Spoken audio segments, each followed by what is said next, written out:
होते हैं, ठीक है। अब उस इरेशनल नंबर को रैशनल बनाना डिनोमिनेटर में, ये चीज कहलाई जाती है रैशनलाइजेशन।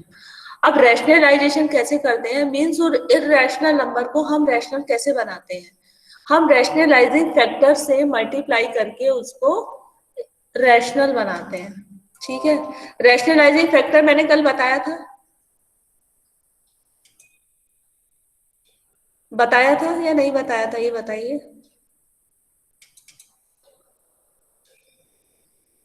आप लोग हो या नहीं हो? है। हाँ, तो रैशनलाइजिंग फैक्टर कुछ बताया था कल?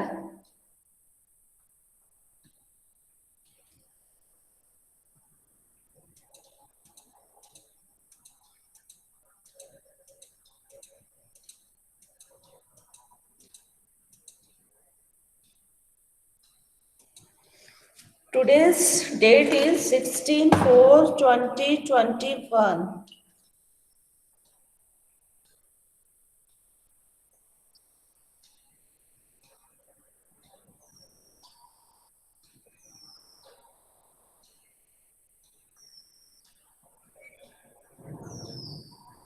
रैशनलाइजिंग फैक्टर, यदि आपका सिंगल इरेशनल नंबर हो तो उसका रैशनलाइजिंग फैक्टर वही इरेशनल नंबर होता है।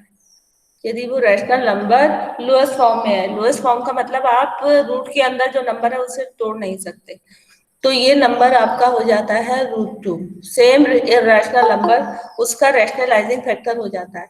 इसको मल्टीप्लाई करके क्या बन जाता है, √2 इंटू √2 क्या बनेगा, 2, तो जो कि एक रैशनल नंबर बन जाता है, ठीक है।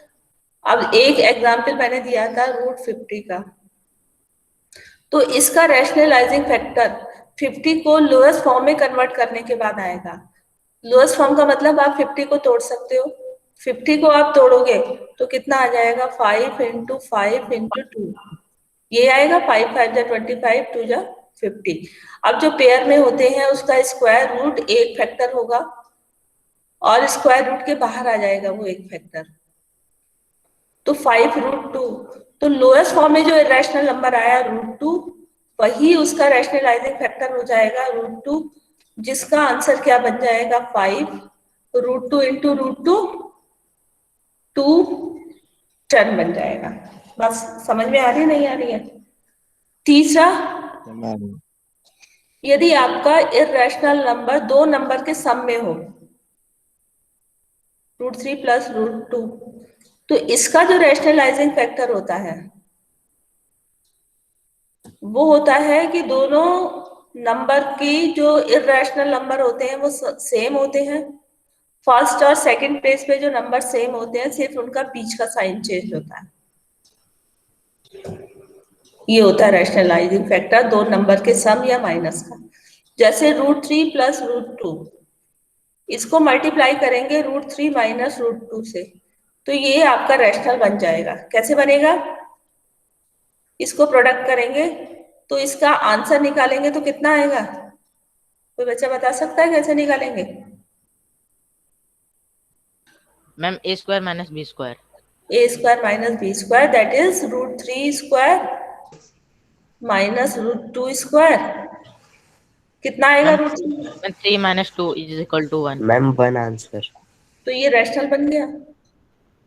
हमारा मेन पर्पस यही था कि हमें रैशनल को रैशनल बनाना था, तो किससे मल्टीप्लाई करके बना है, √3 माइनस √2 से, तो ये रैशनलाइजिंग फैक्टर हो गया।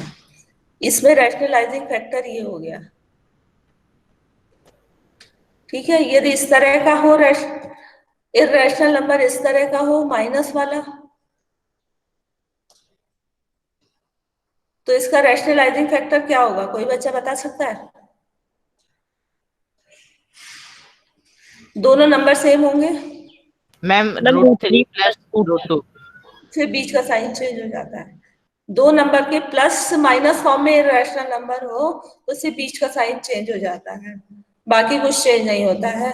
तो इसका जो हम मल्टीप्लाई करके आंसर निकालेंगे √3² माइनस √2², ये कितना हो जाएगा, 3 माइनस 2 1, जो कि रैशनल नंबर बन जाएगा। तो इर्रेशनल नंबर को रैशनल नंबर कैसे बनाते हैं? रैशनलाइजिंग फैक्टर से इनटू करके। रैशनलाइजिंग फैक्टर क्या होता है? यदि आपका सिंगल इरेशनल नंबर है तो लोएस्ट फॉर्म में जो भी आपका होता है वो रैशनलाइजिंग फैक्टर होता है। इरेशनल नंबर दो नंबर का सम या माइनस है तो बीच का साइन चेंज करके वो रैशनलाइजिंग फैक्टर होता है। तो ये 4 एग्जांपल उतार लीजिए, इसके बाद एक्सरसाइज के क्वेश्चन। ये है कि रैशनलाइजिंग फैक्टर आप कैसे अनुमान लगाओगे, कैसे दिमाग में लाओगे कि ये चीज हमारी रैशनलाइजिंग फैक्टर है।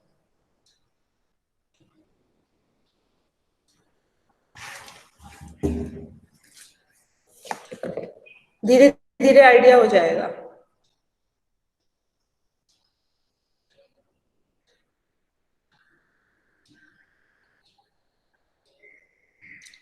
अब इसका जो लास्ट क्वेश्चन है वो बहुत इंपॉर्टेंट है, वो मैं बता दूं।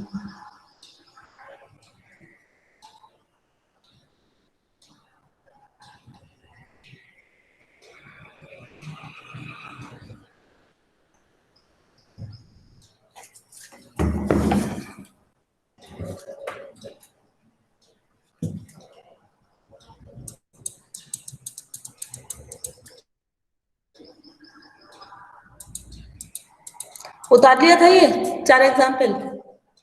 तो फर्स्ट वाले में रैशनलाइजिंग फैक्टर क्या है? √2 का रैशनलाइजिंग फैक्टर √2। √50 का रैशनलाइजिंग फैक्टर क्या है? √2 का रैशनलाइजिंग फैक्टर क्या है? 5 into 2। √2 का √50 का रैशनलाइजिंग फैक्टर क्या है? 5√2। नहीं, √2। 5√2 तो √50 है। बात समझ में आ रही है? तो इसका रैशनलाइजिंग फैक्टर भी √2 है। और √3 प्लस √2 का रैशनलाइजिंग फैक्टर क्या है? Ma'am √3 minus √2। Very good. और √3 माइनस √2 का रैशनलाइजिंग फैक्टर क्या है? Ma'am √3 plus √2। √3 प्लस √2। तो जब आप रैशनलाइजिंग फैक्टर आपका अनुमान लगाना आ जाएगा, फिर आप जो है उसको रैशनलाइज भी कर सकते हैं। Now come to your exercise. Exercise का कौन सा क्वेश्चन है? ये 5th क्वेश्चन है। 5th क्वेश्चन में आपको रैशनलाइज करना है। तो 5th का फर्स्ट पार्ट क्या रैशनलाइज करना है? डिनोमिनेटर करना है। Very good. तो उतारिए question number 5th question उतारिए।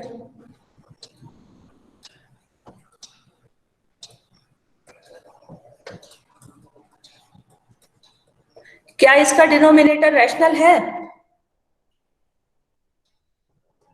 Anyone from you? No ma'am. √7 is not rational.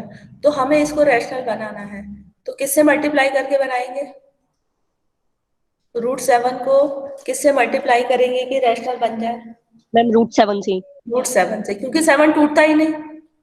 तो ये लोएस्ट फॉर्म में गिवन है, तो वही लोएस्ट फॉर्म में ही आपका रैशनलाइजिंग फैक्टर होता है। तो √7 का रैशनलाइजिंग फैक्टर √7 होगा। फिर ऊपर भी इंटू करनी पड़ेगी। अब इसमें मल्टीप्लाई करने का रूल आता है, न्यूमरेटर से इंटू होगा। √7 इंटू 1 कितना हो जाएगा? मैम √7। √7। और √7 इंटू √7 कितना हो जाएगा? 7। 7। तो अब ये आपका डिनोमिनेटर में क्या बन गया? रैशनल। तो ये आपका रैशनलाइजेशन हो गया। न्यूमरेटर में नहीं बनाना, आपको डिनोमिनेटर में बनाना है। Now come to second part. 1/√7 minus √6। उतार लीजिए ये फर्स्ट पार्ट।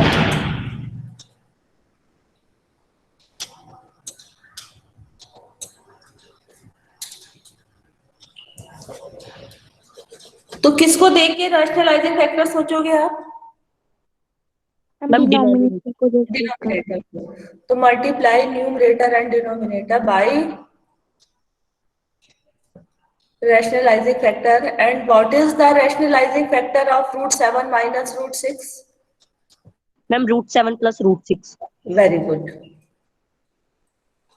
तो आप दिए हुए रैशनल नंबर के न्यूमरेटर और डिनोमिनेटर में आप मल्टीप्लाई कर दोगे √7 प्लस √6 का।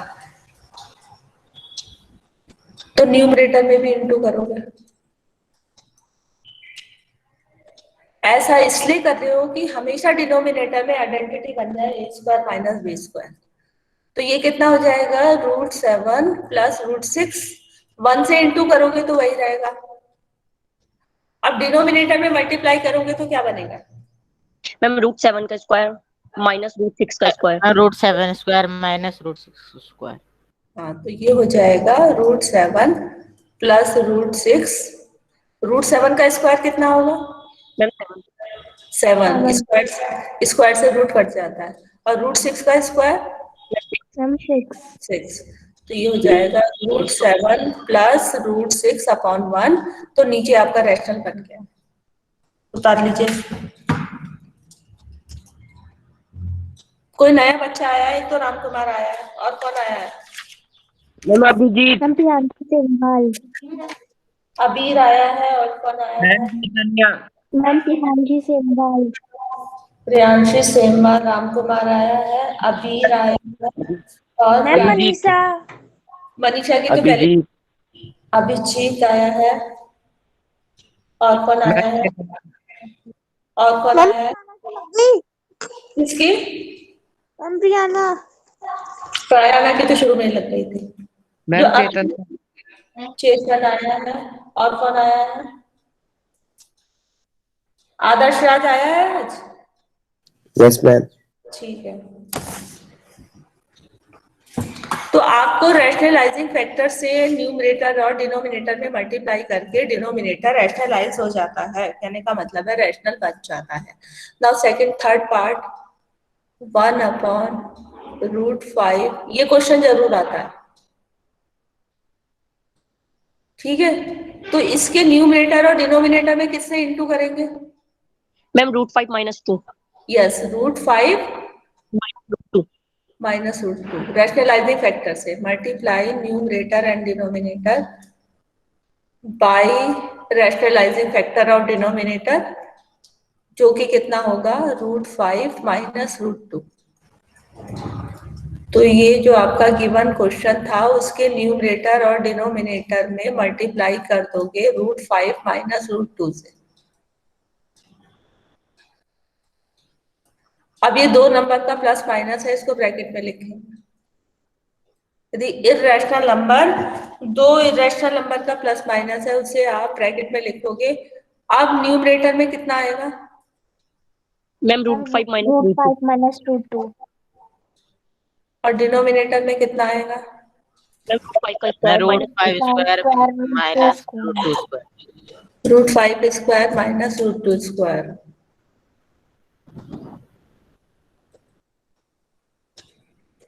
तो ये कितना आ जाएगा, √5 माइनस √2, और √5 का स्क्वायर, स्क्वायर से रूट कट जाएगा, 5 माइनस 2, ये आ जाएगा √5 माइनस √2 3। तो ये आप देख रहे हो कि आपका डिनोमिनेटर क्या बनता चला जा रहा है? क्या बनता चला जा रहा है? रैशनल। रैशनल होता जा रहा है। इसको कहते हैं रैशनलाइजेशन। उतार लीजिए इसको।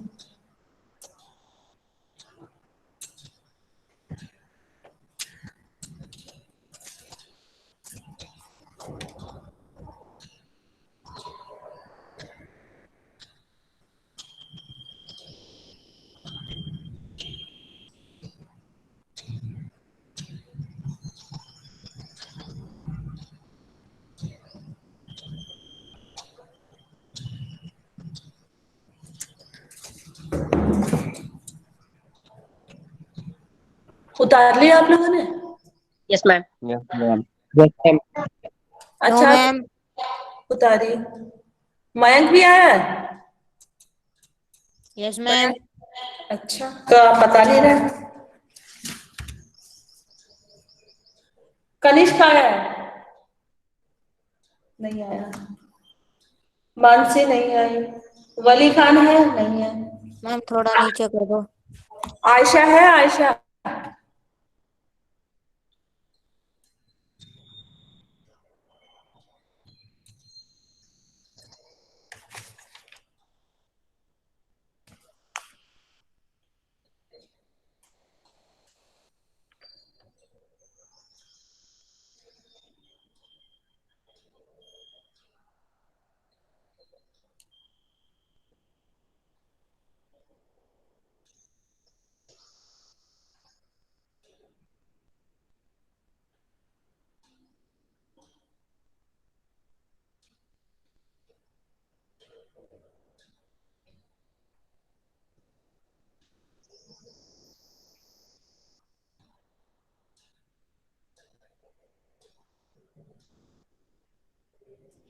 मैम हो गया।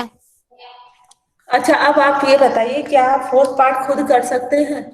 Yes, ma'am. Yes, ma'am. Yes ma'am. तो इसको होमवर्क में दे दूं? Yes, ma'am. Yes, ma'am. तो ये होमवर्क में कर लेंगे। उसके बाद आपके कौन से क्वेश्चन रह रहे थे? Question number third. थर्ड को मैंने आपको एक बताया था कि पाई इरेशनल नंबर होता है, लेकिन पाई जो होता है दो नंबर का रेशियो होता है। किस किस का? सरकमफ्रेंस और डायमीटर का। ठीक है, मतलब ये अपॉन फॉर्म का होता है, और जो अपॉन फॉर्म के होते हैं वो तो रैशनल होते हैं। अपॉन फॉर्म के हमेशा रैशनल होते हैं, तो फिर पाई को हम इरेशनल क्यों मानते हैं? ये क्वेश्चन है, तो क्वेश्चन उतारिए पहले। तो रेशियो का मतलब अपॉन होता है, अपॉन होता है, तो फिर हम इसको क्यों रैशनल इरेशनल कहते हैं? ये क्वेश्चन है।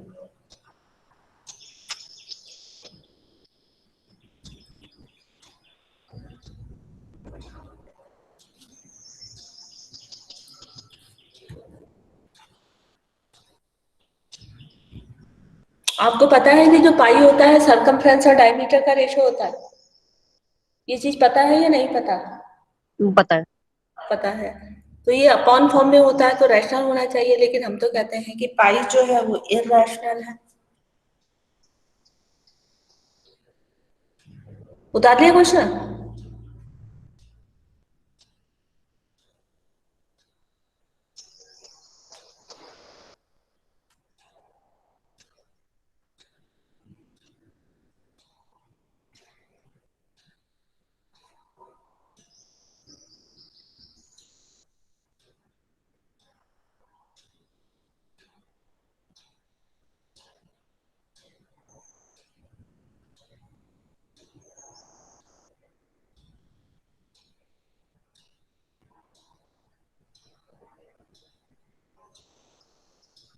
मैम लिख लिया।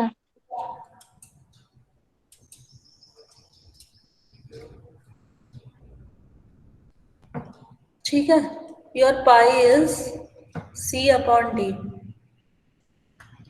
ऐसा सरकमफ्रेंस और डायमीटर को हम किससे नापते हैं? तो रूलर से।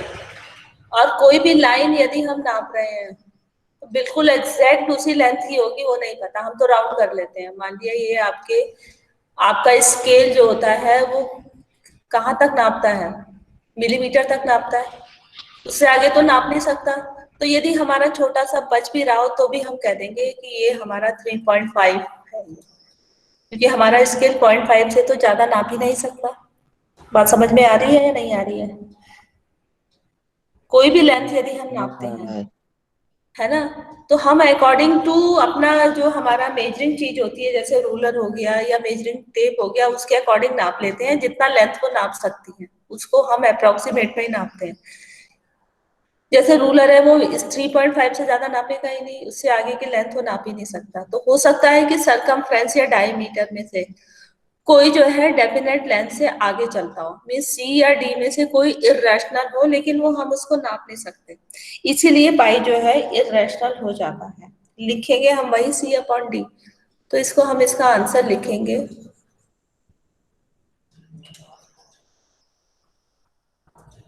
when we measure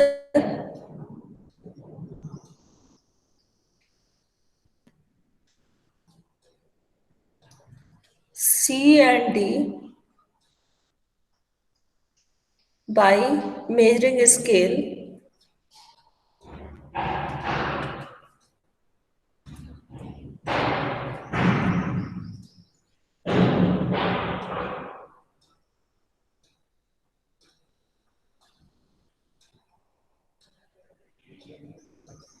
it may happen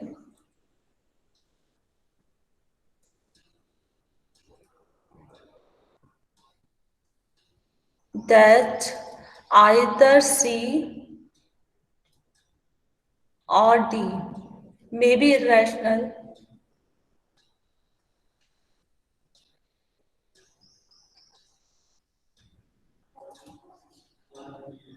but our measuring scale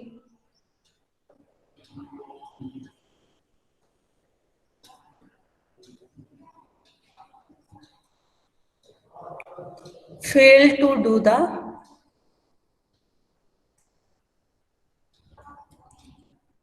measure of exact length.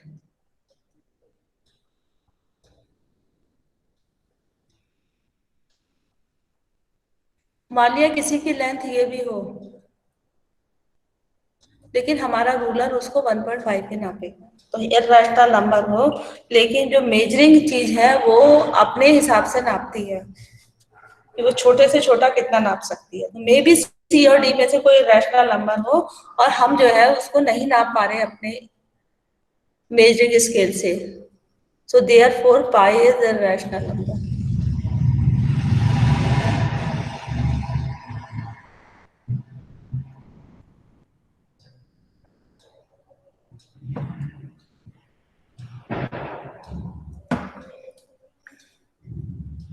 तो पाई को अभी तक डेसिमल के 21 प्लेस तक तो निकाला ही जा चुका है, तो इसके राउंड के नजदीक जो रैशनल नंबर होता है वो 22/7 है, इसलिए मान लिया जाता है, लेकिन 22/7 भी एग्जैक्ट नहीं है। तो सिर्फ आपको इसमें थ्योरी लिखनी है।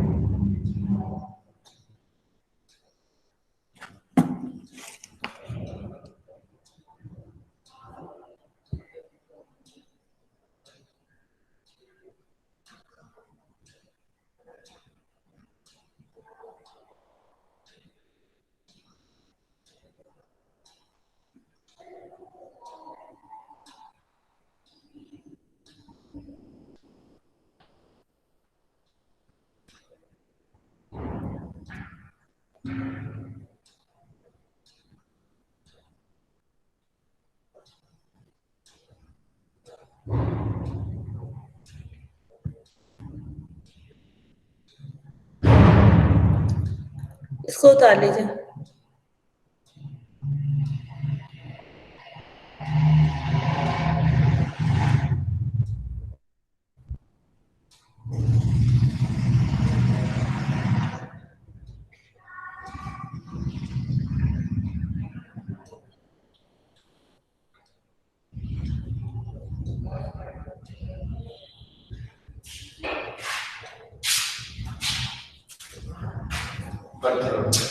उतार दिया? Yes, ma'am. Now next Yes, question, ma'am. एक क्वेश्चन रह रहा है, लास्ट में वो क्वेश्चन करा रहे हैं। कौन सा क्वेश्चन रह रहा है आपका?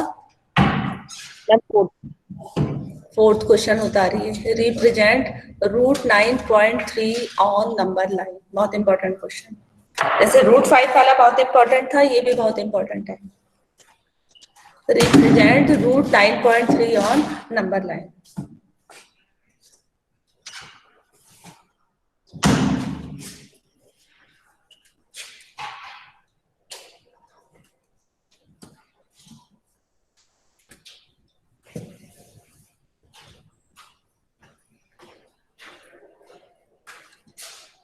इसके लिए आपको अपना ज्योमेट्री बॉक्स लाना पड़ेगा।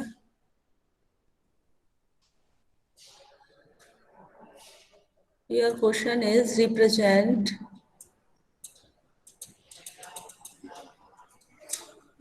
क्वेश्चन 4 है शायद। रिप्रेजेंट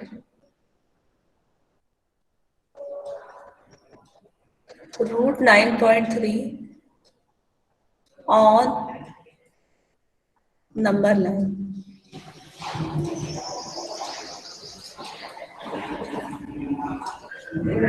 ठीक है, इससे पहले आपको मैंने कौन सा कराया था? Root 5, root 2। दोनों में क्या डिफरेंस है? रूट 5, रूट 2 और रूट 9.3, क्या डिफरेंस है?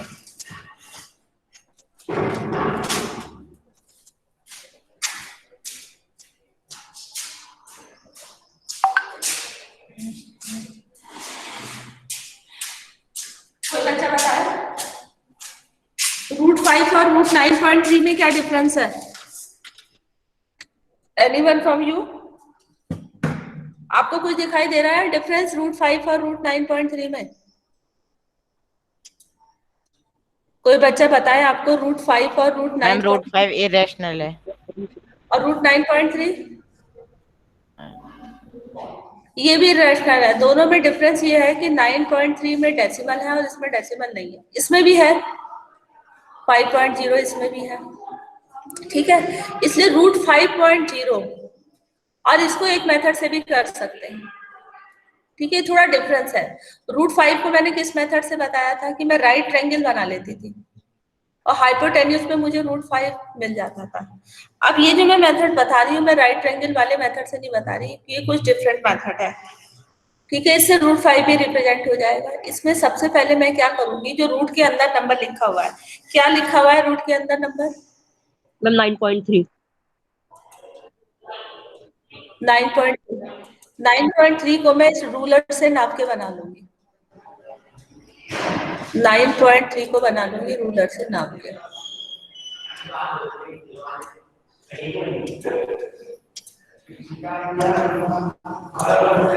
नाइन पॉइंट थ्री थोड़ा सा ऊपर कर लेते।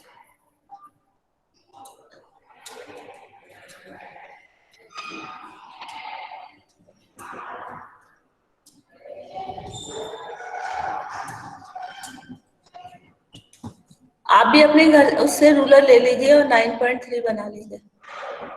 ये रहा 9.3, ठीक है। बना लेंगे 9.3। 9.3 वो नंबर जो रूट के अंदर था, बना लोगे? बताइए जल्दी। Yes ma'am. Yes ma'am. उसके बाद क्या करोगे कि 1 सेंटीमीटर इसको एक्सटेंड कर दोगे। 1 सेंटीमीटर, कितना? 1 सेंटीमीटर।